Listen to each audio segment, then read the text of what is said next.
paz do Senhor, meus irmãos, que maravilha!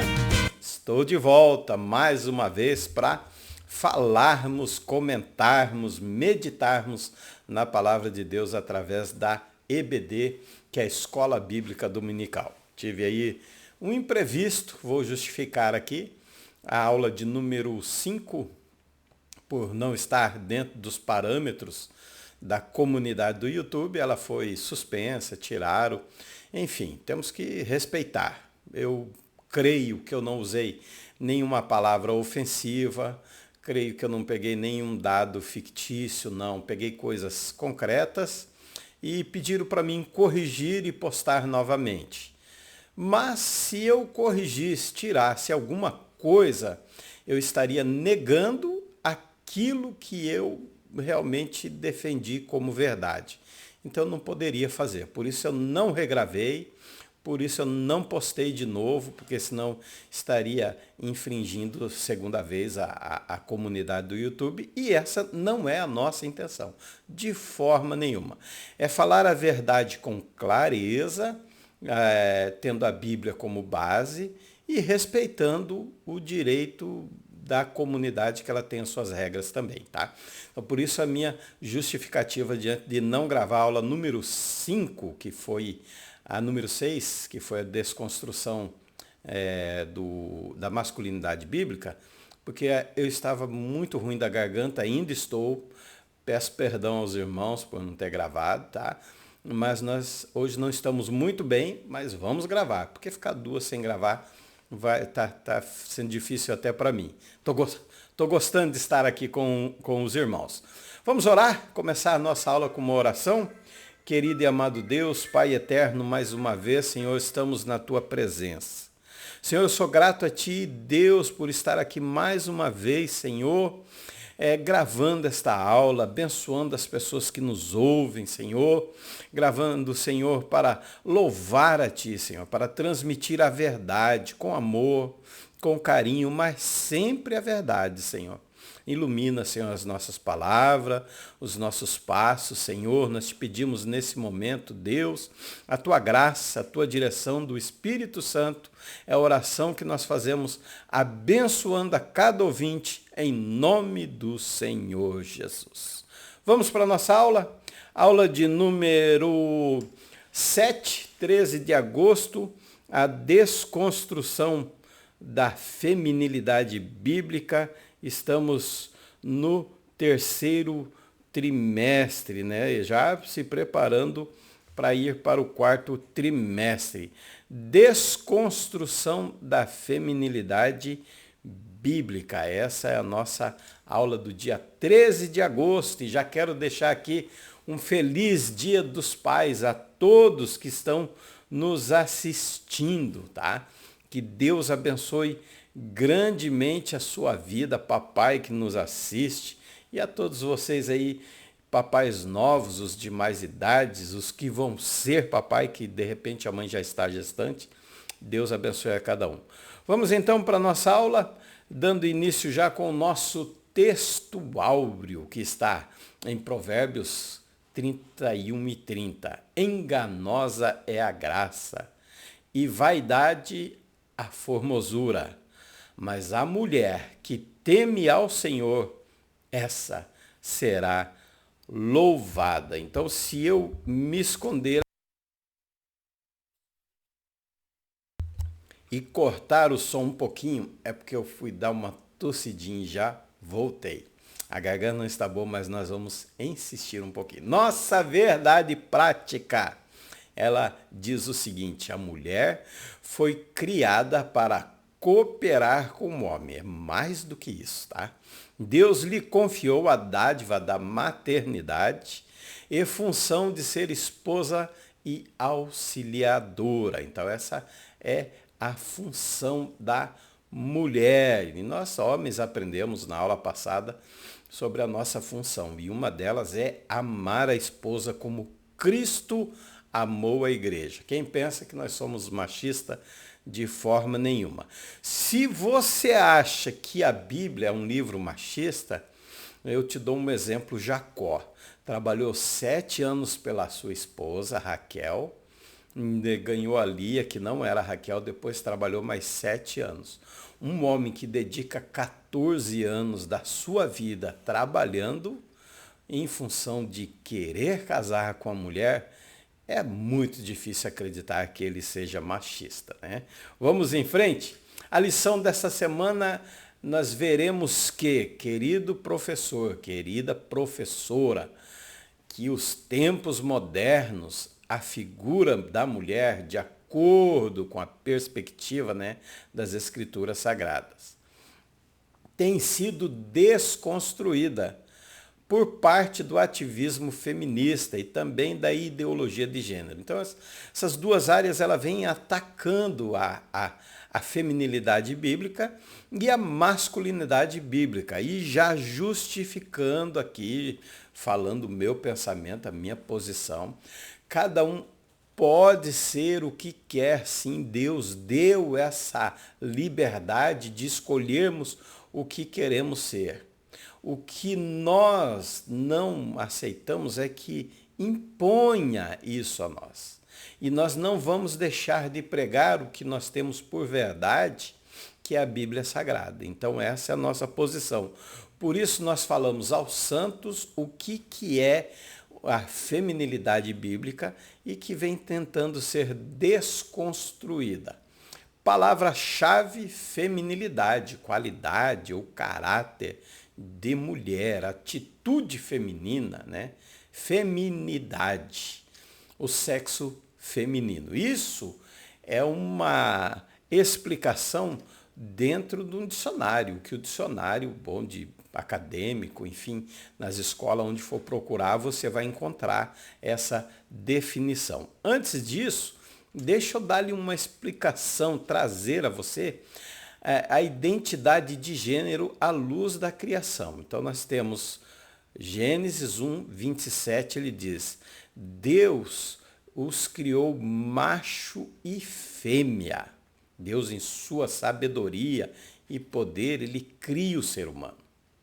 Esse ato magnífico de criar, de transformar esse pó, esse barro, nessa máquina humana, vamos dizer assim, já que estamos num tempo de muita tecnologia, esse macho e fêmea, ele criou essa maravilha de Deus.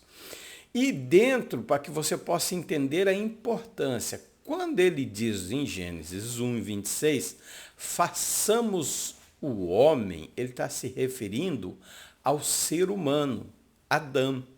Então ele diz, vamos fazer o homem, o indivíduo, a pessoa, vamos criar os seres humanos, vamos fazer a humanidade. Então ele coloca como Adão. Mas quando ele vai definir o sexo, e criou Deus o homem, à sua imagem, e a imagem de Deus os criou.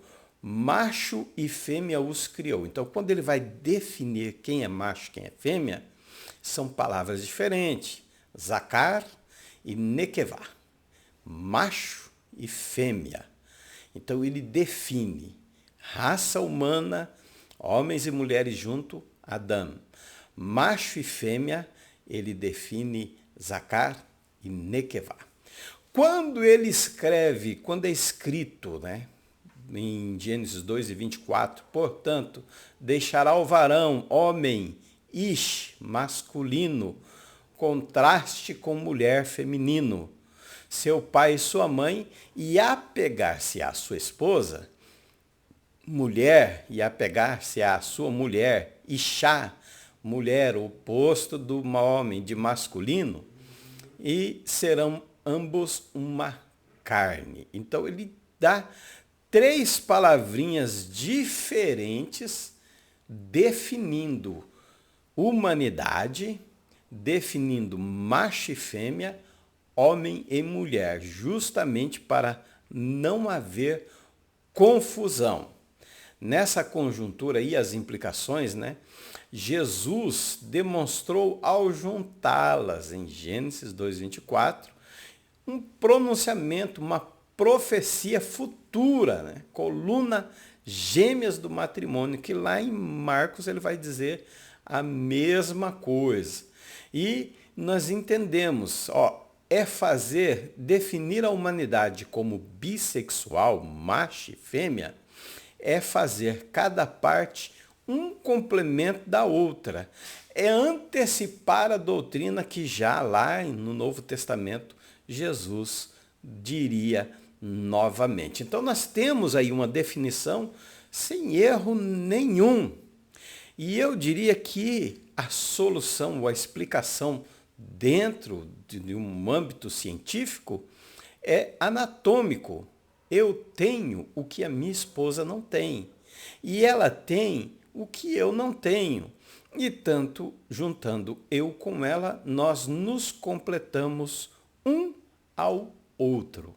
Essa é a maravilhosa criação de Deus. Você já sabe, se eu sumir um pouquinho, é porque eu vou dar uma tossidinha aqui ou espirrar alguma coisa, mas eu volto rapidinho. Não saia da aula. Vamos em frente?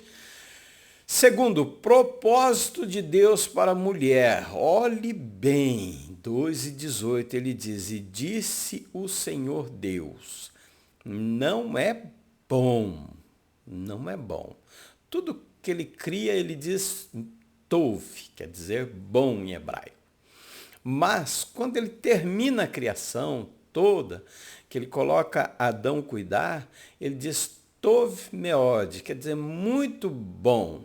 E quando ele olha para o homem e vê sozinho, ele diz lo tov, não bom. Que o homem esteja só. Falhei uma adjutora. Algumas traduções adjutora, outras ajudadora idônea, que é na Almeida Corrigida Fiel, ou na Almeida Revista e Corrigida. Na Ara, que é Almeida Revista e Atualizada, traz auxiliadora.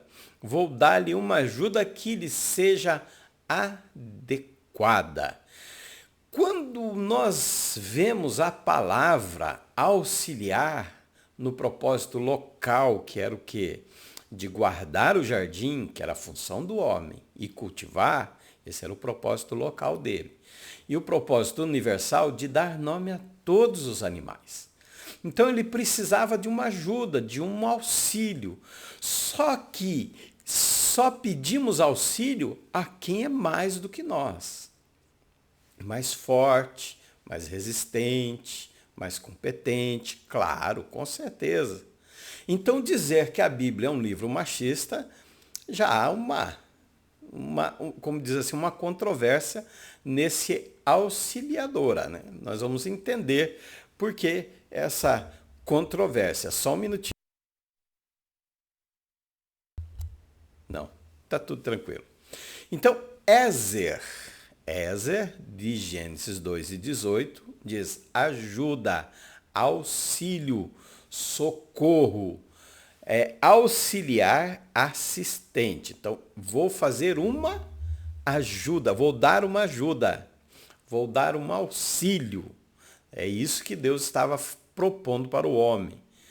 Um termo que vai se referir a alguém que é forte e poderoso. Então, a mulher é forte e poderosa. Um salvador, um libertador de algo que ameace, de algo que cause perigo. Essa é a ideia de Deus. Então ele faz a mulher, Ézer, que nós encontramos um dos filhos de Moisés, Eliezer, quer dizer, Deus de meu pai foi a minha ajuda e me livrou. Então, quando fala de ajuda, de ajudadora, de auxiliadora, é alguém que vai ser... Por que nós dependemos tanto das mulheres? Dependemos sim. Você pode ver, tem homem, inclusive os homens não acham nada em casa. É preciso do quê? Da auxiliadora. No ministério pastoral, no evangelista, presbitério, diaconato, tudo, a mulher está ali para o quê? Auxiliar. Não, de forma nenhuma ela é um capacho. De forma nenhuma. Claro, eu concordo que existe homens machistas. Não vou dizer que não. Mas, biblicamente falando, a instrução de Deus, através da sua palavra, para nós homens, é que ela venha nos auxiliar, venha nos ajudar. e que nós devemos amá-la como Cristo amou a igreja. Então esse é o propósito da mulher, é ajudar. Ah, mas a mulher tem que fazer um monte de coisa e às vezes até trabalha fora. Sim, infelizmente, essa é a função que Deus deu para a esposa. Agora ele também deu um homem para a esposa, mas tem que ser homem. Tem que ser cabra macho. E quando eu falo de ser macho, não estou dizendo ser machista. Você tem que inspirar confiança à sua esposa. Mas como nós estamos falando da mulher, então vamos falar da função dela como auxiliadora. Para desconstruir essa imagem de auxiliadora, de ajudadora do homem, que é um conjunto na criação dos filhos, que é para ter uma sociedade, uma família, onde é a base da sociedade. Porque da família saem o que? Os filhos. Só é possível gerar filho entre macho e fêmea. Dois homens não podem gerar filhos. Duas mulheres não podem gerar filhos. Ah, mas podem adotar. É outro assunto. Nós estamos falando de geração, de criação de filhos, de gerar, de gestar. Nós estamos falando de juntar o que o homem tem, o espermatozoide, junto com o óvulo, e ali formar uma nova vida. Isso só é possível entre homem e mulher quando se unem. Então, nem o homem é mais importante do que a mulher, nem a mulher é mais importante do que o homem. Mas são funções distintas que os dois vão exercer juntos. Os dois serão uma só carne. Mas vem as ondas feministas para desconstruir aquilo que Deus construiu. Então são 4 ondas. Eu sei que a maioria dos estudos são 3, mas nós vamos falar de 4 e você vai entender. Então a primeira onda era cidadania, a segunda sexualidade, a terceira intersexualidade e a quarta ativismo digital. Então vamos ver qual foi a primeira onda. Foi no século XIX. Acontece na Europa e nos Estados Unidos, a primeira onda do ativismo. Elas estavam reivindicando direitos iguais aos dos homens. Em termos, eu concordo, sim. Claro que a ideia lá era outra, né? Elas estavam até lutando contra o alcoolismo, a proibição da bebida alcoólica. E depois passou a ter uma teoria da moderação, não uma proibição total, mas uma moderação na bebida. E eu sou a favor de que os mesmos direitos para os homens sejam para as mulheres, que ainda nós vivemos uma sociedade onde há uma diferenciação, inclusive a maior reclamação que eu vejo nisso é em termos de salário, mas cada um tem a sua função. Existem coisas que só o homem pode fazer. Existem coisas que só a mulher pode fazer. Não tem como nós fazermos algo que só a mulher pode fazer. Gerar filhos, por exemplo, é uma coisa única da mulher. E no trabalho, tem trabalhos pesados, onde a mulher, não por mais forte que ela seja, ela não consegue fazer. Claro que no mundo que nós vivemos mudou muito. Por exemplo, uma retroescavadeira antes que só os homens, por sua força, conseguiam dominar. Hoje, pelo hidráulico, por fim, a mulher consegue dominar também. Nos negócios, as mulheres estão se destacando. Então nós vamos ver que essa onda, a primeira onda, ela até vem com uma certa boa intenção. Mas se você estudar sobre o feminismo, você vai ver que nunca teve uma boa intenção. Já era, desde o princípio, a má intenção. Então, nos Estados Unidos destaca-se as americanas Elizabeth Stanton, né, uma coisa assim, e Susan. Essas mulheres lutaram pela proibição da escravatura, uma coisa boa. Criminalização do álcool, como eu falei, depois passaram a pedir pela moderação e pelo direito feminino do voto. Mas o incrível é que esse direito feminino ao voto, na votação, nem as mulheres que que estavam lá votaram a favor. Mas, enfim, eu concordo que se o homem pode escolher um presidente da República, a mulher também tem o direito.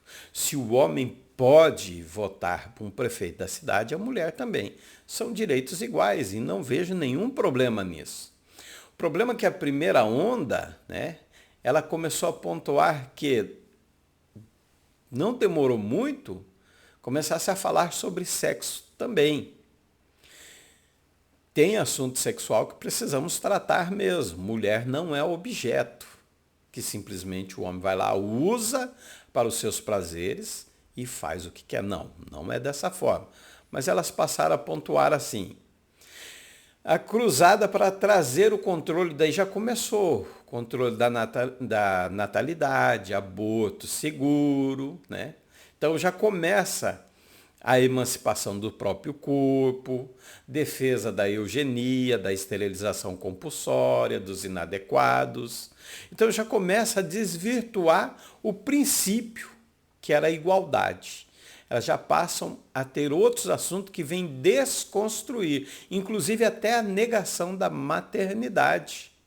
Na segunda onda, já vem o quê? A lutar pela emancipação da domesticidade, que é dos direitos reprodutivos e pela liberdade sexual. Já começa aí a desconstrução da feminilidade.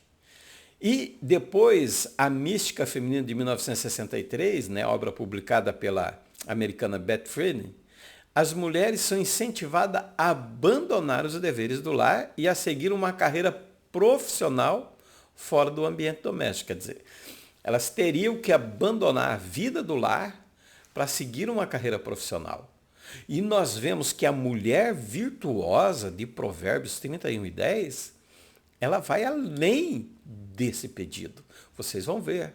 Vocês vão ver que a Bíblia ela dá o direito da mulher ser, sim, e exercer funções tão importantes quanto o homem exerce. Então, essa fase de querer desconstruir algo que Deus colocou perfeito, onde oferece uma liberdade e que pelo simples fato de uma mulher não concordar com algumas coisas, ela já é martirizada também. Então nós vemos que não há uma boa intenção em tudo isso. A terceira onda já vem com a interseccionalidade. Difícil essa palavra. Traz maior diversidade do movimento. Então já começa a ideologia de gênero, a raça, a classe, o conceito, né, entre isso. E as mulheres passam a questionar o papel de reprodutoras, mães e donas de casa. É como nós falamos no começo. Quer fazer, quer ser, seja. Mas tem mulher que sonha em ser mãe, ter um lar e cuidar do marido e ainda trabalhar fora. Ela quer fazer tudo isso. E se você, mulher, tenha a vontade de não fazer nada disso, não gestar, não ser mãe e nem dona de casa, a outra tem. E o mesmo direito que você tem, a outra também tem. Agora, impor dentro de uma lei geral que nenhuma, então não é uma democracia. Seria o quê? Seria um socialismo, enfim, eu acho que nem isso. Seria uma ditadura. Obrigar que todas sejam iguais. Ninguém na sociedade toda são iguais. Quem quer ser tem a liberdade de querer ser. Não pode ser condenada por não querer. Vamos em frente? Então, a terceira onda entra também o feminismo negro, debate sobre discriminação racial, genocídio da população negra e a solidão da mulher negra. Os casos, as propostas apresentadas em si são coerentes e até boas, mas o problema é a forma com que é apresentada. Então não é aquilo que eu digo, mas é como eu digo, e é a forma que é apresentada, uma imposição querendo desconstruir algo que muitas mulheres querem ser. Esse é o problema.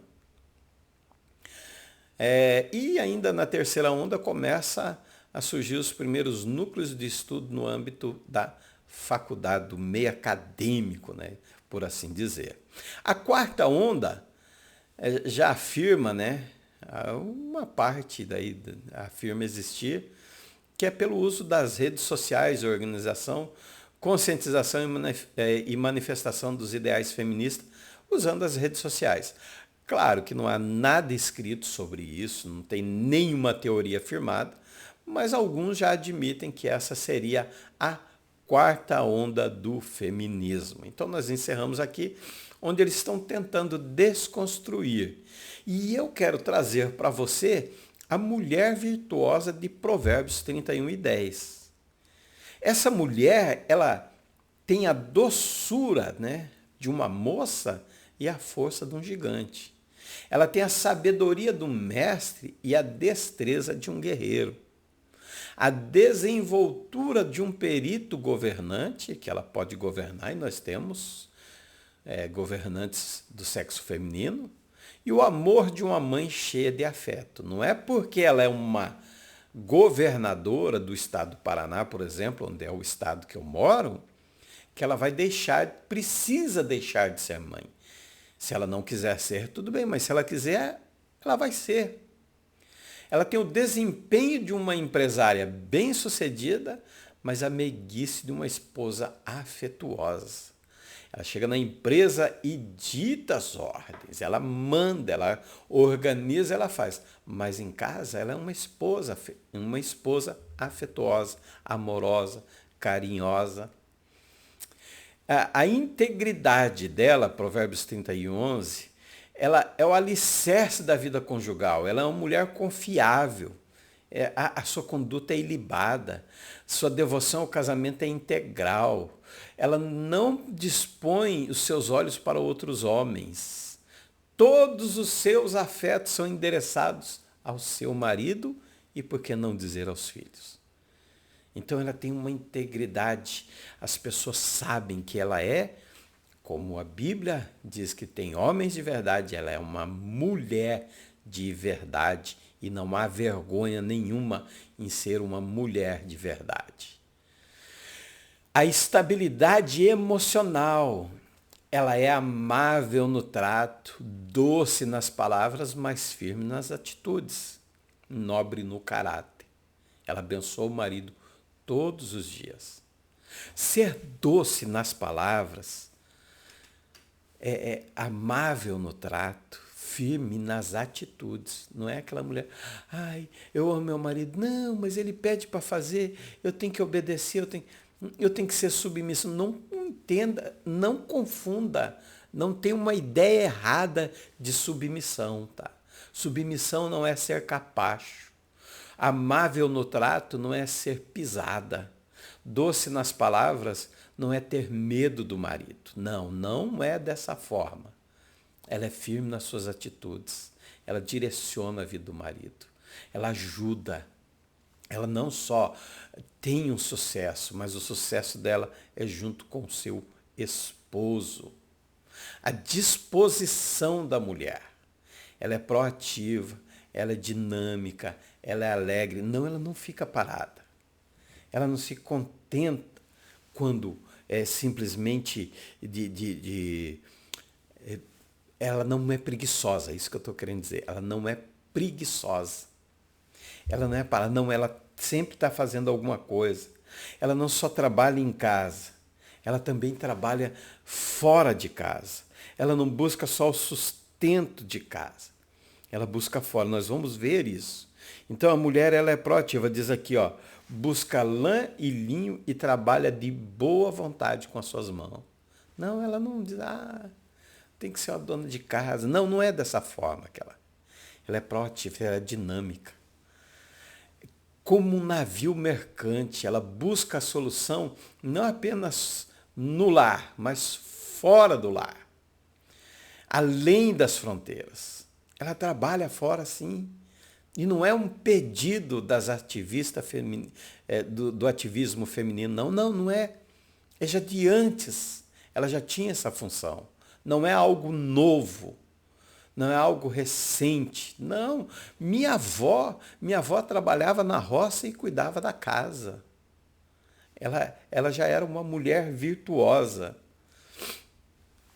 Ensina que o sucesso não é um acidente.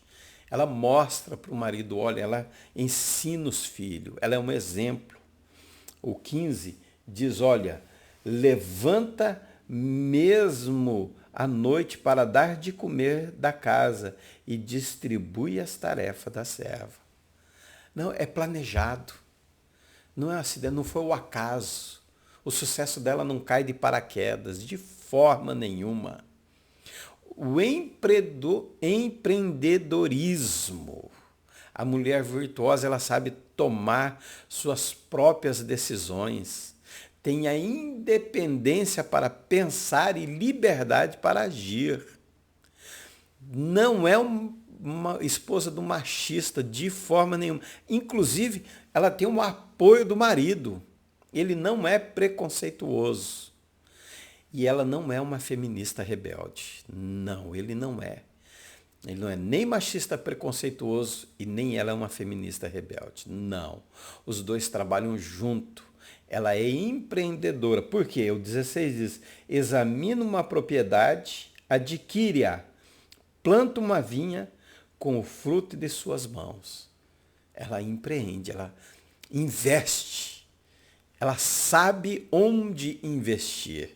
Ela sabe o valor das coisas. Ela sabe, além do valor, ela também conhece o preço. Porque para a mulher virtuosa, há coisas que não têm valor, mas tem coisas que têm preço. Porque o valor é sentimental, é muito mais do que o preço. Seu marido não tem complexo de superioridade. Ele é sim o cabeça da casa. É ele quem é o sacerdote do lar. É ele quem está na responsabilidade primeira, mas ele nunca se mostra superior a ela. Nem ela é achatada pelo complexo de inferioridade. Ela não se sente menos por trabalhar como submissa. Não, submissão é estar sob a mesma missão. É auxiliar o esposo na mesma missão. E ela não tem esse complexo de inferioridade. E muito menos o marido tem o complexo de superioridade. Que nós encontramos, sim, muitos homens que se dizem homens de Deus. O problema é que um homem que se diz homem de Deus, ele estraga com todos os outros. É assim como nós encontramos um policial ruim estragando todos os outros. Então, ele não tem isso. Dentro ainda do empreendedorismo, não descuida do marido nem dos filhos. Não limita a sua ação.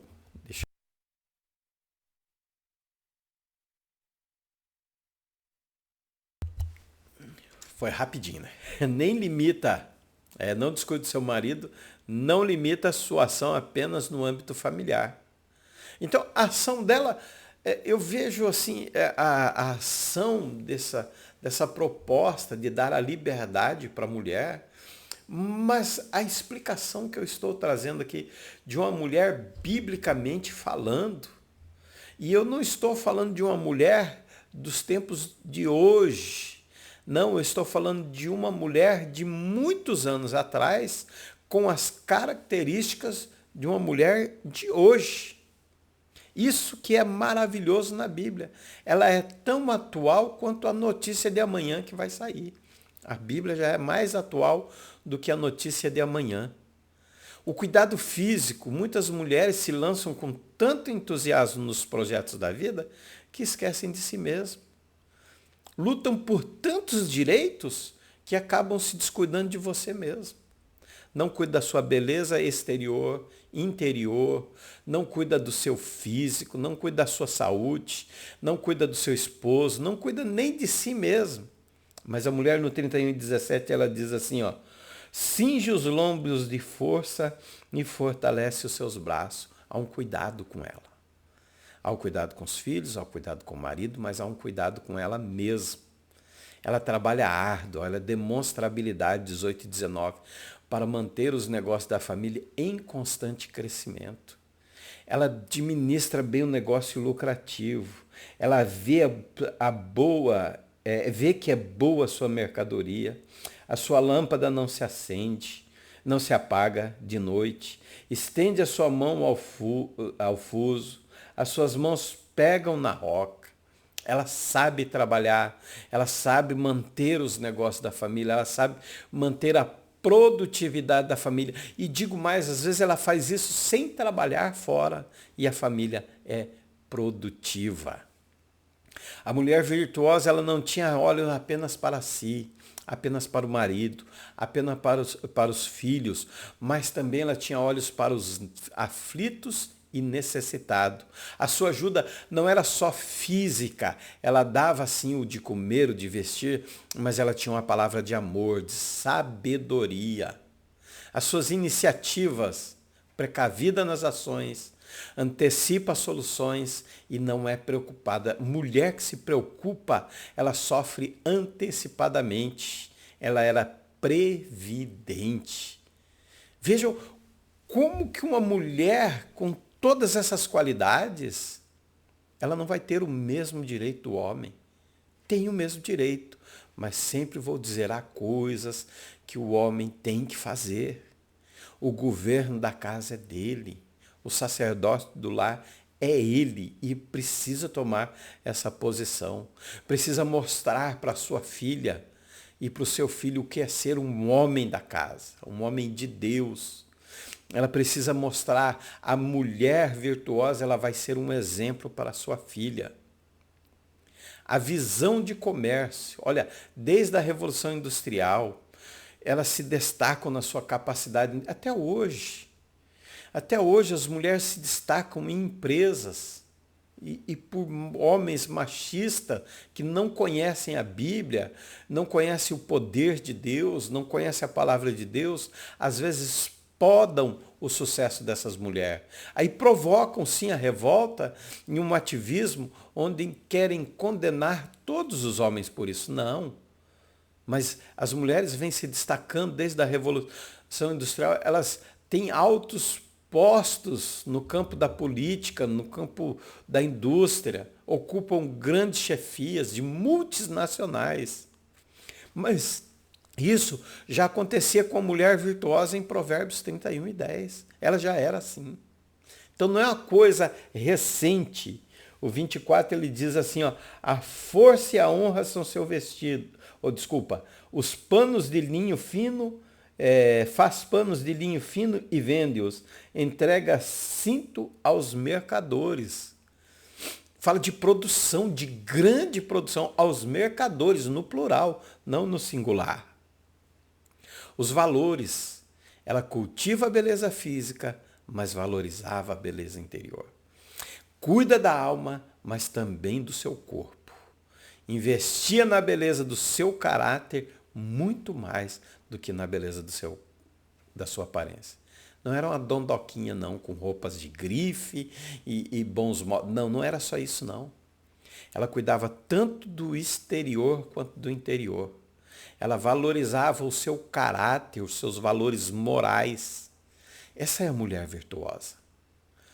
A pedagogia dela era maravilhosa, ela era uma educadora de natureza, falava com sabedoria. E sabedoria, uso correto do conhecimento. Sabedoria é olhar para a vida com os olhos de Deus. Era assim que a mulher virtuosa olhava. Não com esse olhar humano, de ver um homem e dizer, não, eu não preciso dele. Precisa, é companheirismo. A Bíblia diz que dois é melhor do que um. Se um cai, o outro ajuda a levantar. Os filhos precisam não apenas de casa, roupa, comida e educação, mas também precisam de palavras de sabedoria, de direcionamento, de exemplo. Os filhos precisam de instrução que vem do alto, do ensino que emana das Escrituras. Os filhos precisam conhecer a Deus através de quem? De uma educadora chamada mulher virtuosa. A casa da mulher virtuosa, ela é trabalhadora incansável, gestora e habilidosa. Não considerava o trabalho uma maldição de forma nenhuma, nem a atividade doméstica incompatível com a sua posição social. Ela entendia o bom andamento da sua casa. Qual que era o reflexo disso? O elogio. O elogio vinha. Muitas filhas têm procedido virtuosamente, mas tudo e todas é a mais excelente. Imagine, eu sei que você talvez, mulher que está me ouvindo, às vezes é frustrada por achar que só cuida do lar. Mas entre muitas, a Bíblia está dizendo que você é excelente, que você é empreendedora, que você é educadora, que você vê o que nós homens não vemos. E que se seu marido é um homem de sucesso, é porque ele não tem uma grande mulher somente, mas ele tem uma mulher virtuosa que ajuda nas suas tarefas. Deus não fez o homem, não era bom ele estar sozinho. Por quê? Porque essa mulher virtuosa, ela vem para completar a vida dele. Conclusão, meus irmãos, a Bíblia revela que os homens e mulheres se completam. Dessa forma, marido e esposa são iguais como pessoas, mas diferentes nas funções, divinamente estabelecidas. Dentre outros papéis, Deus confiou às mulheres a dádiva da maternidade, coisa que nós homens não podemos. Essas características enobrecem, não estigmatizam as mulheres. Olha, a mulher, ela não tem uma explicação. É um ser maravilhoso que Deus coroou a sua criação. Provérbios, se não me engano, no 12:4, diz que a mulher é a coroa do marido. Olha que maravilha. Mas marido, cuide dessa coroa. É uma joia preciosa, porque ela sim tem o mesmo direito que eu. A minha esposa tem o mesmo direito meu. A mulher tem que ter o mesmo direito do homem de votar, de ter o mesmo salário na mesma função, de ser reconhecida, principalmente de ser amada. Nós temos que entregar a nossa vida às esposas. Nós não temos que ter um ar de superioridade. Não, elas têm que olhar, elas têm que encontrar em nós firmeza, elas têm que encontrar em nós segurança, estabilidade, confiança, fidelidade. Isso ela precisa encontrar em nós. Contudo, a desconstrução da feminilidade as coloca em rota de colisão com a vontade divina. Por isso, a mulher cristã é instruída, e eu estou falando das mulheres cristãs, a honrar a sua feminilidade e assim glorificar a Deus em sua soberania. Me perdoe alguns erros, algumas falhas aqui. Essa gripe me pegou muito forte.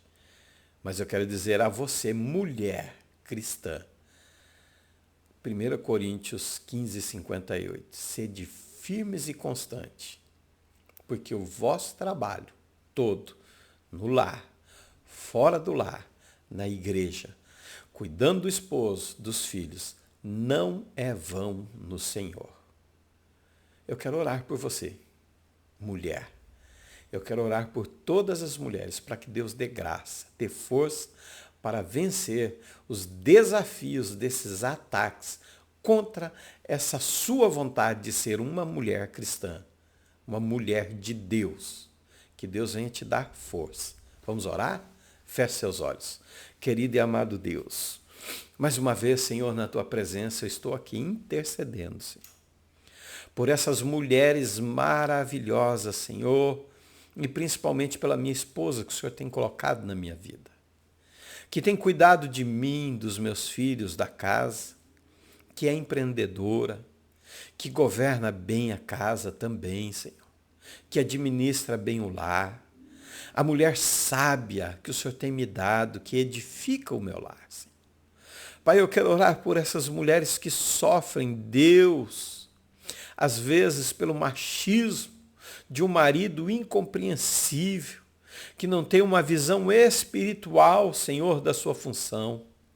Nós pedimos, Senhor, que dê graça, que abra os olhos desse marido, desse esposo, E nós pedimos graça às esposas, Senhor. Nós pedimos saúde, alegria e que nós possamos retribuir essa coroa, essa joia que o Senhor tem colocado na nossa mão. Senhor, nos guarda de agirmos mal, de termos o coração duro, Senhor. Abre os nossos olhos, o nosso entendimento. Abençoa as mamães, Senhor, abençoa as esposas, abençoa os papais também no próximo domingo, que é o dia deles. Pai querido, assim nós oramos, Senhor, abençoando a família, Senhor, a primeira instituição e divina que o Senhor mesmo criou. Nós a abençoamos em nome do Senhor Jesus. E quem concorda comigo diz amém. Que Deus abençoe a sua vida. Fiquem todos na paz do Senhor. Lehi Traot. Shalom Vraha.